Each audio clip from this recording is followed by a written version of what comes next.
So, my name is Victoria Adams. Many of you will know me if you've been on the blockchain circuit. We've all been, I think this is my second bust. So, enjoy a good bust. Buy things when they're cheap. Maybe you'll make some money when they go up again. Right? Anybody making money right now? No? So, I'm with SymbaChain. SymbaChain is a platform that helps you get to market faster with your blockchain application. We can cut the time for developing a blockchain application by about 90%. So I've done my advertising. Now I can shut up about this. On my panel, we have Rock. Rock, would you want to say a little bit about yourself? Sure. Nice to meet you, everybody. Good morning. Thank you for GBA for inviting me back. This is, I think, my second conference as a panelist. So I currently work for American Tire Distributors in the sustainability space. I have a heavy blockchain background in supply chain when I was at IBM and American Tires, and it's been a fun journey so far. So all the crypto stuff that's just been talked about, let's take a turn and think about real-world applications on the supply chain side. So that's been my focus, and sustainability is a big translation to that because the circularity, the requirements, very well tie in. So I'm kind of building on that concept. Thanks. Okay, and Justin. Hi, everyone. I'm Justin Goldston. I'm a professor in the Web 2 world. I'm a professor of project and supply chain management at Penn State University, as well as an advisory board member for the graduate school at Georgetown. In the Web 3 world, we are building a project called CITEC, where we are reinventing higher education the Web 3 way with my business partners from MIT and the Women in Blockchain Canada, where we work with students from around the world to educate them on Web3 in terms of artificial intelligence, blockchain, sustainability, and supply chain, because all of this is all about systems thinking and integrating it and actually, finally addressing the UN Sustainable Development Goals. And I think that ultimately, the only way we're going to meet those Sustainable Development Goals is together, and we're trying to demonstrate this decentralized science model as well as a citizen science model. Excellent, excellent, very interesting stuff. So we're talking use cases. So let's start out with supply chain, right? Because it's the most obvious use case. Now at Symba, we're doing a ton of work in this area. So we're doing a lot of work with the federal government, in particular DoD and the armed services. So Army, Navy, Marine Corps, even Space Force, and the Air Force and all of this. So we're doing a lot of work in that area, all in supply chain and also some budget tracking. So that seems to be a bit where it's taking off, right? So Rock, what's your experience in the supply chain world? Yeah, so I had the pleasure of working at IBM and working on these networks. You may have heard of IBM Food Trust or TradeLens. Those are some of the things I worked on, and my majority of time has been focused on helping our customers build the same version of those in their industries, respectfully. And there's three things that I really come away with when I'm talking to various industries: electronics, food, transportation, and manufacturing. One is everybody has a problem building a network together, because these companies have been built to work with each other or compete with each other in a certain fashion. And when you say, let's build a Knights of a Round Table approach where everybody gets an equal vote, consensus-based decision-making, it's a very hard translation to shift that mindset. So in reality, although people talk about blockchain as a tech, a lot of it is actually a CEO-level discussion because you need that ecosystem-level conversation. Second thing is, with all the progress of cloud and data and all this standards building, there is still a significant amount of gaps between how companies adopt these standards. Your same EDI message, 850, which is a purchase order, does not have the same qualities as your competitor or your supplier does, which means it's very difficult to say, let's put the same data on blockchain. Well, some of us don't have that data because we don't need it or we don't adopt that. So coming up with that standard has been a long discussion. Again, a very high-level supply chain conversation. And last but not least, we all don't do work ourselves, right? I mean, you'll probably get it. Every company gives out a contract. What do? We subcontract, and then we subcontract. Infrastructure construction, you go out, you see a hard hat. Hey, who are you working for? What are you working on? You have no idea who that company is. And then you talk to the next guy, and then you realize that's like a tier 5 supplier. How do you make all that data visible, and how do you make sure they are held to the same standard? That is a huge challenge in the infrastructure space. time, money, and progress is what really suffers. And that's where blockchain can potentially help. That's what I got. Justin, what's your experience or observations in this supply chain area? I've been screaming the integration of blockchain in the supply chain for about 3 years now, and and whenever I was a consultant before I came into higher education, I was primarily working with small and medium enterprises. So in speaking with them about that, you know, there was pushback. Oh, they're going to see my suppliers. They're going to know where I source my products from. But it's going to take a lot, in my opinion, these are my thoughts. It's going to take large organizations to begin to adopt this because the consumers want that transparency, and the biggest thing is from my perspective, because when we talk about sustainability, I'm talking about the societal aspect. So I think that blockchain is going to fight that forced labor. It's going to fight the child labor. It's going to fight the other unethical practices, you know, that we face in supply chains. If you're all familiar with supply chains, you know what I'm talking about. I'm not going to go into that. But the biggest thing is that I've been learning a lot from my students at Penn State in that they are going to be the true consumers of the future. And although, you know, the metaverse may be a buzzword, they're going to be the drivers of this. And when we talk about supply chain, you're going to start to see digital twins. You're going to start to see these large organizations building their factories and including all of their devices. And you can have a plant in China and see that temperature gauge on that particular machine. You know, so if you do some research on NVIDIA's Omniverse, NVIDIA is doing some work on this now. I was just at the SAP Sapphire conference over the summer. SAP is starting to do some work in terms of the metaverse, and they're also integrating artificial intelligence in that. So you're going to start to see so whenever I say Web3, I always say it's the combination of artificial intelligence, the Internet of Things, and blockchain. And you're starting to see You're starting to see I'm not going to drop names. You're going to start to see organizations with blockchain projects that are starting to integrate, you know, IoT and blockchain. Yeah. Totally agree with you. I mean, our experience has been the value of the armed services adopting blockchain is really going to drive things, because the military reaches out to just about every sector in this society. And when you start to see the multiple tiers of suppliers that go down, they can touch huge parts of the economy.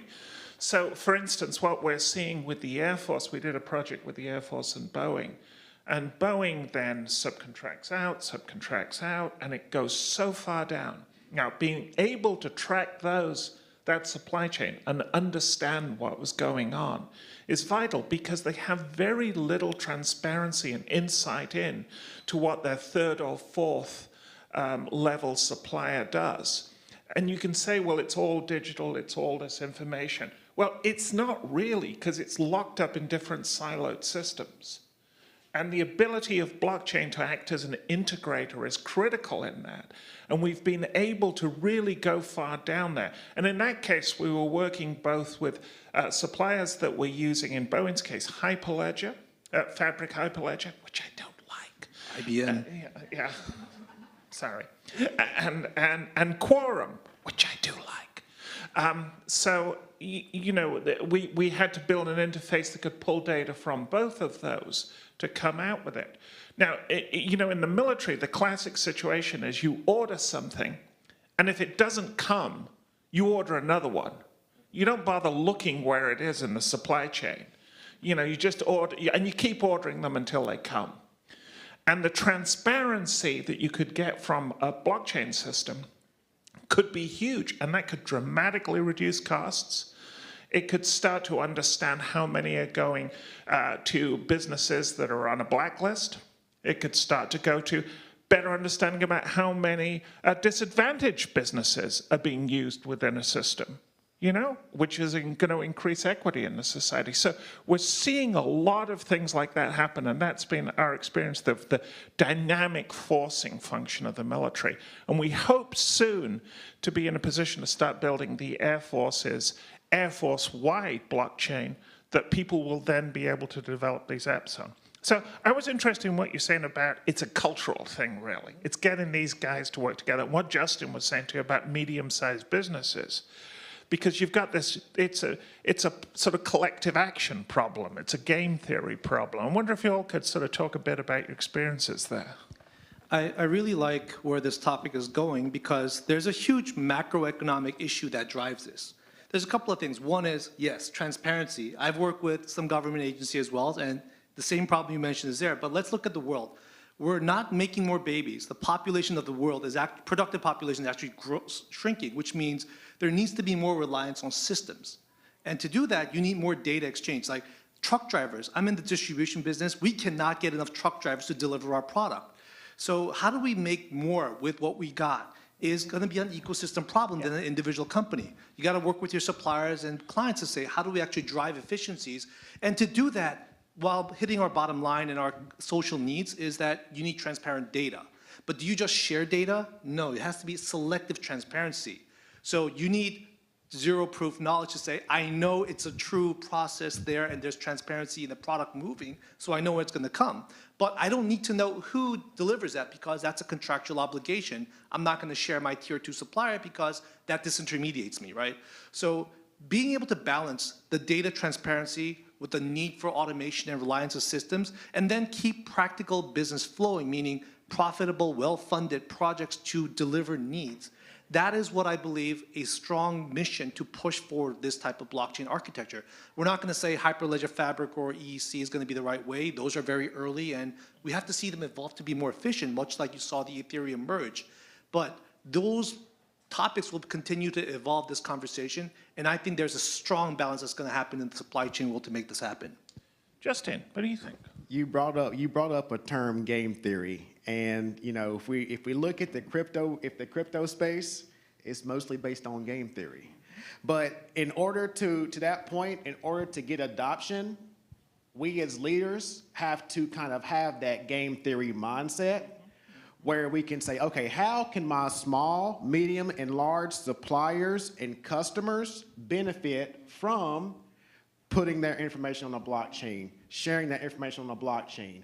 But if you all are familiar with the climate standards that were issued by the SEC back in March, I think that the government is going to accelerate the adoption of transparency using the blockchain as one method, right? Yeah. So I'm a researcher. I'm not in the government. I don't know what organizations are talking about, but that is one means that where organizations can kind of fulfill that requirement of making their climate efforts transparent to investors. So you mentioned, Justin, the sustainability goals and the importance of sustainability. Now, I recall back in 2017 when this was off, there was a lot of projects related to that. And they seem to have gone a bit quiet. Am I mistaken, or do you think there's still a healthy blockchain sustainability practice going on? So with the Millennium Sustainable Development Goals, some people say they did not reach the expectations, but in terms of the 2030 SDGs, that is one thing a lot of institutions are pushing. I'm actually working with the University of Southern California on a master's in sustainability program. So there's a lot of graduate programs just focused on sustainability, but I think that the federal government is doing a very good job in making sustainability a priority, right? And from a marketing perspective, we kind of have to think of, because I always say that, okay, do I want, what made me get in sustainability? My daughters too, right? And I think that the pandemic, some people might disagree with me, This might be a controversial statement. That's just the way I am. You're a safe place. But, but I think the pandemic was Mother Nature pushing back, right? And in my opinion, if we continue to operate business as usual, right, this won't be the last one, right? So I think that we have to leverage technology, leverage blockchain, leverage artificial intelligence, leverage IoT to feed us that data to let us know real time how we are working toward those 2030 goals. Absolutely, absolutely. And another thing you said, Justin, that I thought was very interesting too was young people and how they're sort of pushing this. And one of the things that I think you see with young folks is the desire to buy from sustainable companies, from socially responsible companies. And with that then being able to demonstrate their supply chain is supporting those socially responsible goals. We've worked with a Mexican coffee chain, Tokes, and a lot of their farmers were getting ripped off because they have these particular brands of coffee that are very highly thought of, and they wanted to be able to demonstrate it actually came from this particular region. And we worked with Tokes to develop a supply chain tracker that could take the cup of coffee, you scan it, and you can see not just where it came from, but you can see the farm and the farmer that picked it. And you can tip that farmer directly if you want to, too. You know, now, that's a sort of a powerful use case, and I think we're going to see some more of these. By the way, I should say when it comes to sustainability, have you ever noticed when you go to Starbucks and they've got the fair trade coffee, but then they got the other coffee that isn't fair trade? You know, people walk in and say, you know, screw it, I'm going to screw the farmer this time around and buy the non-fair trade? I always wonder about that. So what do you think about this, using blockchain use cases to be able to show social responsible chains and that we're meeting these goals? So I had experience building a similar blockchain called Farmer Connect, exactly the same use case, but I guess a different group of people, but same mission. And there's three types of sustainability we want to look at. One is obviously the product sustainability. And we've proven, even when I was at IBM, we found out that if you provide the transparency of the data and you kind of make a personal connection with the farmer growing your chickens, people are willing to pay a little bit more. There are cultures that prefer eat local. France, for example, they only eat within the hexagon. So if you prove that your chicken not came from Romania but came from France, they'll pay double to eat that. So there's a sustainable aspect that will help grow local communities and help your food transparency and even food safety as well. The second thing is a social part of it, the lifestyle. Farmers, the reason, this is a typical, I'm an Asian person, so I'll say that. My grandfather was a farmer. He told my dad, you are not going to farm. You're going to go to the city. And when my dad grew up, he's like, you're not going to be in South Korea. You're going to go to the US. We try to upscale our lives because that's what we strive for as a generation, right? What happens to the farming community? They're not sustainable. For that $4 coffee you pay for, only a quarter goes to the farmer. Everything else is disintermediated in the middle. So how do we grow those farmers? If you tip the farmer 25 cents instead of your barista, you are doubling their income and helping them grow sustainability in their community. Last but not least is the process and the ecosystem. If one of these bottoms fall out, you don't get coffee anymore. Imagine the interstellar stories where you got nothing but corn, right? That world is going to come if we don't maintain the ecosystem. And it's funny we talk about food, but if corn collapses, you have no biofuel. You have no feedstock for your animals. You have no oil to power certain machines and also your education systems. And we can get to this later, but that's where a lot of this circularity ties into blockchain and transparency and traceability. And that's how I ended up in entire sustainability right now. We are facing that existential problem. Okay. Very interesting. Justin, what do you think of this, especially with young people wanting that connection to the product? Yeah, and you make a very interesting. You made me think of something where, you know, if we tip the farmers, that kind of goes back into this whole concept of game theory. Yeah. So similar to how we give rewards for, you know, certain things, if we kind of gamify, because the new consumers now, they're all about gamification. Yeah. They're used to it. Yeah. Right? Yeah. So if we try to gamify our sustainable practices, giving back to the source, I think that will make a more positive. I just thought about that. I appreciate that. I'm gonna start reading. I'm gonna write. That might be a research topic, but that's something that could truly make a difference, and then that would actually make it transparent. Yeah. And I think that, you know, going back, we were just talking about hybrid smart contracts that were just announced at it was announced last year, and then at the Chainlink conference in New York this week they talked about it again. They expanded on it again, where you're going to be taking off-chain information, off-chain transactions. So in the future state, if we can somehow retrieve these off-chain point-of-sale transactions and write it to the blockchain and make that information transparent. Now we can see how much we're giving back to these farmers, for example. Yes, excellent. You know, Jared said, why don't we get more questions so it's more interactive? Gentleman there. I'll get to you next, sir. I don't know, have we got a microphone? Is there a microphone in the house? I think I'm loud enough. But I have a theoretical question. I'm 26, not a blockchain expert. When you talk about transparency, you kind of touched on it in terms of social responsibility. But what about like mismanagement of funds? So for an example, like when we're using our tax dollars to help out a company like GM, do you guys know of a blockchain solution that exists? Or is it possible to create a blockchain solution that can kind of show how they're using the funds and managing them? Thank you. Well, the Data Act should allow you to be able to track, you know, from the top to where the bottom goes. Now, does it? Not really. It could do that. We're working with the Air Force right now on a project called DIBAT, which I have to apologize for because it was my name.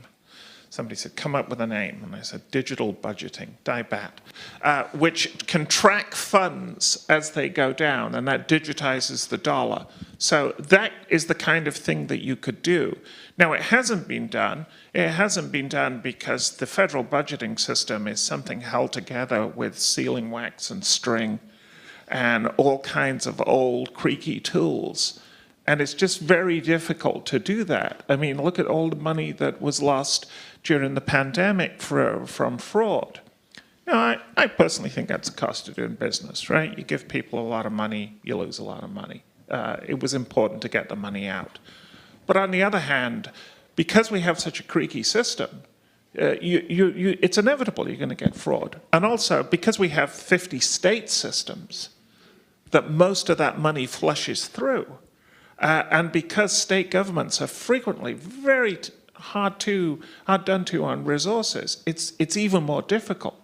So we need to move to that, and blockchain is a potential solution, but it's going to be a while. You guys got comments on that? I will make it short because I agree with everything, but when we apply blockchain, there's a lot of different factors we need to consider to say, is blockchain going to be the right solution? So to your point, at a policy, at a macro level, probably a little bit too early to talk about it. However, to your point, when it trickles down to the reality level, I'll give you an example. I was working on a use case where when we were supporting Afghanistan, the fuel that we delivered to those mountainsides, they got lost. And where they end up in the Taliban because they just siphon it and they sell it everywhere. So how do we actually track that with transparency to make sure that we're paying for the amount that we're using and we're building the practice to say we'll pay on a use basis instead of a need basis? So those things will then start to trickle upwards. So on the bottom level, definitely a lot of use cases to provide that. But as it goes up, then you have to start to decide how far do we apply blockchain? Is it a good decision? Is it costly? Or then would that be a better thing to do with policy and audit versus a technology solution? Justin, any comment? Yeah, so I would check out quadratic funding.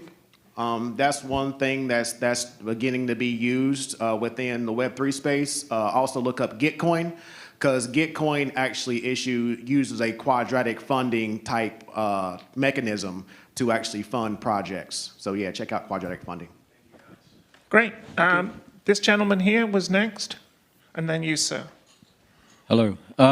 Just a quick question. On the protocols that you mentioned, they rely on a variation of mining or consensus, stake, proof of stake, or even elected or selected leaders. How are those resources, costs, and risks managed in your use cases? So in the federal use cases, because we're dealing with the federal government, we're dealing with secure information, we've been using proof of authority. So essentially, they have a proven authenticator who says, if I sign off on this, this is then the case. And I think that's what's just going to be the case in the federal government. It's just too much to get them to think of proof of stake or going out to a public chain. These are all going to be private permission chains using proof of authority. And that gets into identity, because supply chain is fundamentally an identity problem, right? Who or what is approving or causing this state change to happen? And that's an identity issue. Does that thing or person, and I say thing because as Justin said, IoT is coming in, the machine identity, does the machine have the identity? And when it comes to the authenticator, you've got to prove the authenticator has the identity. So I think that's critical. Yes, sir, you want to follow up? Oh, of course it does. Of course it does. Of course it does. Now, but what we can do there in the military is have 1,000 nodes who are authenticators within the military. You know, the sufficiently large thing within the federal government. I think we do need a Fed chain. I think there needs to be, you know, an authenticator system set up within that. It's going to be centralized to a degree, but it's going to be more decentralized than it was. Do you want to go next? Yeah, so to answer your question, I think it essentially depends upon the protocol that you use. A number of, I mean, we know with the ETH merge, they went over to proof of stake. A number of other protocols are using this proof of stake mechanism, but then you have some protocols like Filecoin, they use proof of storage, right? Then you have Solana that uses proof of history. So it depends on what protocol that you use, because so I view all of these coins, these projects, as different use cases for blockchain. Bitcoin is nothing but a use case. Ethereum has a particular use case. NFTs are just one use case. The pictures of all these monkeys or apes or whatever, that just proved out that we could use NFTs for what we're building now in the bear of true use cases in supply chain to track and trace containers using NFTs, to track our college degrees using NFTs. So this time is the time that I'm super excited about, because a lot of people are building some amazing things, because now we have something to build on.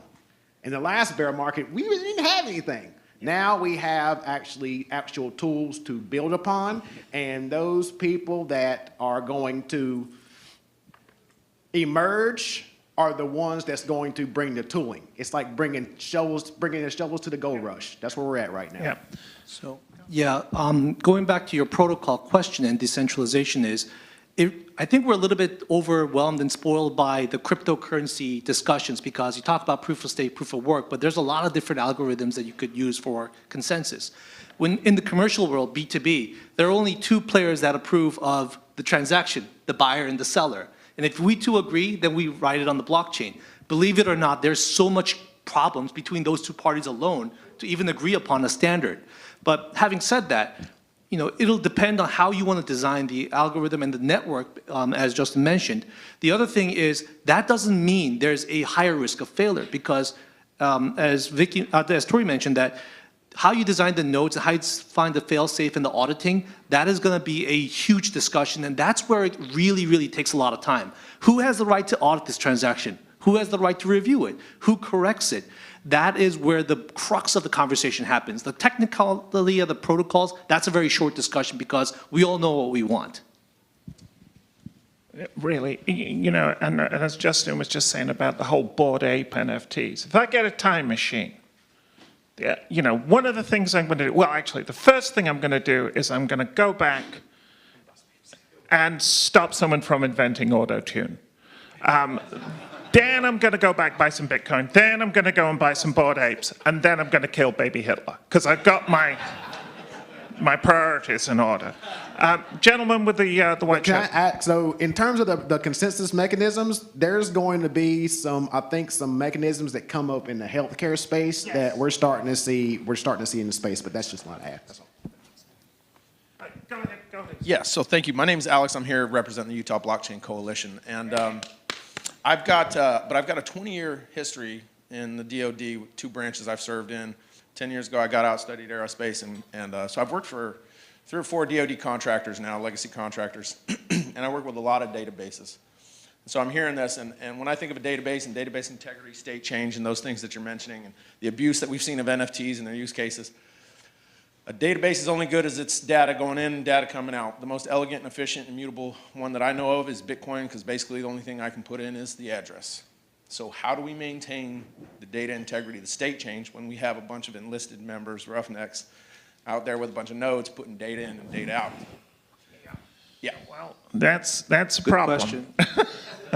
And but it opens up the bigger issue of the whole thing between we're creating a digital system in an analog world. And the thing that made the most sense was Bitcoin, because it was all digital that we were talking about. And in supply chain, whenever we cross that barrier, we are dealing with individuals who, as you say, can be a little less than perfect, and we are dealing with potential fraudsters, and we are dealing with all kinds of things. To me, this sort of one thing, it goes back to identity, but we will still have junk in that database. And we've got to learn to live within the limits that a human being can deal with. And that's still going to have auditing. It's still going to be people coming back and saying, what the hell is this? Thinking of the military, I was working on a project a while ago looking at actually determinants of suicide within the Marine Corps, and we were looking at simple things like ethnicity, and what we found was the recruiting officers just slammed down every ethnicity you could think for somebody to be able to make their quotas, and the data was just junk, and that nothing's going to fix that apart from training and auditing and all that. Any comments? So, first of all, thank you for your service and the amazing work that you are doing. We have faced that problem in many cases. When I was working with Walmart for Food Trust, we had farmers who did not even have computers. So how do you make sure that the data is captured? Because in blockchain, it's not just garbage in, garbage out, it's garbage forever, right? So there is a multifaceted effort that needs to make sure that the data is captured. The 3 principles I'll really summarize for you is, one is, don't try to be perfect in the first try. Dumb it down to the bare necessity that you need on the blockchain to make sure that your verifiable data is well received. So don't try to solve the whole world's problem. Start with the minimum, because again, companies do not even focus on data standards today. The second thing is, you got to make sure you think of the user, the farmer at the end. Think about the truck driver driving your military truck using your fuel. He is not going to know how to input data on a tool. So how do you create forms that are dumbed down to actually help them capture the data as easy as possible? Why? It's a huge change management perspective. And if they say, screw it, I'm not going to do this, you're the one missing the data. Cocoa farmers in Peru, they don't have internet. So we had to create a tool and a hub to collect all their paperwork to then digitize it at some person. And we got to fund that person to do that. The third part of it is constant communication and change management. Just like any corporate system, government system, you've heard about this, the enemy is PowerPoint, right? You got to make something simple and easy to digest and continuously change them so that they start to think that way, to say, okay, this is part of my standard operating procedure to now enter the data in this way. And that is actually a long-term change. You got to look at years to actually get it adopted. So that's kind of the 3 principles that we've learned from my experiences. Justin, what do you think? You were talking about gamification. This could be play a role in getting people to do things, right? Incentives, yeah. Yeah. So, that's kind of not really from an incentive perspective, but based on everything that's happened over the last year and a half, 2 years, we're doing what we refer to as a postmortem. Yeah. Right? We're doing a postmortem because this is just a massive, in my opinion, this is just a massive social experiment. Yeah. Right? We're seeing how people behave. We see how people behave whenever there's DAOs and money, and we've seen the rug pulls and all these things. So we're just some of us are looking at this data, and then we're actually trying to put the tooling and mechanisms in place. You're going to start to see some honeypots pop up. Yep. And things like that to prevent the malicious actors once the masses come in, because we know that once we think that once this regulation passes, and we terribly need it, and that's coming from a 2 minutes. 2 minutes. Okay. Let's just get this guy's question, this gentleman here. Yeah, I'm with Chevron Corporation. Just curious about any thoughts about regulatory compliance and how blockchain can enable some creative dialogue between the regulated community, the government. So, I work on major capital projects where we have pen suppliers Yeah. and the whole, just curious about your thoughts. Well, I can give you an example. When we were working with Boeing and the Air Force, what we did there in the smart contracts was effectively give the regulator, which is the Air Force in this case, the ability to open up the smart contract. So for the Air Force in that case, they got freedom to read from everything. So when a deal was made, they could see it. And being able to see that data made them understand the supplier's problems more. So going to what Justin was saying about this and what Rook was saying, this is a culture change problem. And as one has built these consortia growing up, by bringing people into the problem-solving space, they become a little more understanding. A lot of research has been done that says people mistrust when they're not involved in making the rules and when they're not involved. Getting them involved in the ideation process around blockchain and then deliberately overbuilding the openness has proved to be quite a good approach in that case. Now, maybe, people are going to say, well, defense contractors get too chummy. Anyway, but there is quite a big thing, especially going further down the supply chain, when you start to understand perhaps that the third level supplier can't meet a demand or meet a regulation because they got such a narrow margin and they're trying like hell to do it.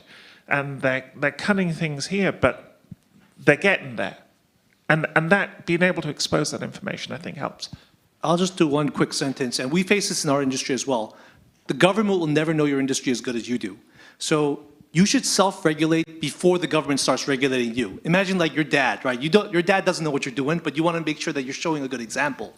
So our industry faces the same problem. How do we come up with good standards and practices that we all agree upon before the regulation kicks in? Because that way we become partners with the regulators to say, how do we progress our mission and our vision together to make our industry better, rather than saying, okay, we're going to tax you, we're going to penalize you, or we're going to want you to stand to these standards, which is going to be very difficult to retrofit because we're not ready for that, right? I just think it ultimately comes down to education, educating the leaders of organizations, educating the government. It's just like educating the government on stable coins. They're kind of standardizing stable coins, and they're kind of talking about the algorithmic stable coins as opposed to, they're all not all created equally. So it just comes down to education. That's all. All I can say is, when it comes down to transparency, and your father, I'm a grown-ass woman, and my dad still wants to know everything I'm doing. So. Transparency is constant in life. And I want to know what my daughters are doing and when I am getting grandchildren. So thank you all. Great session.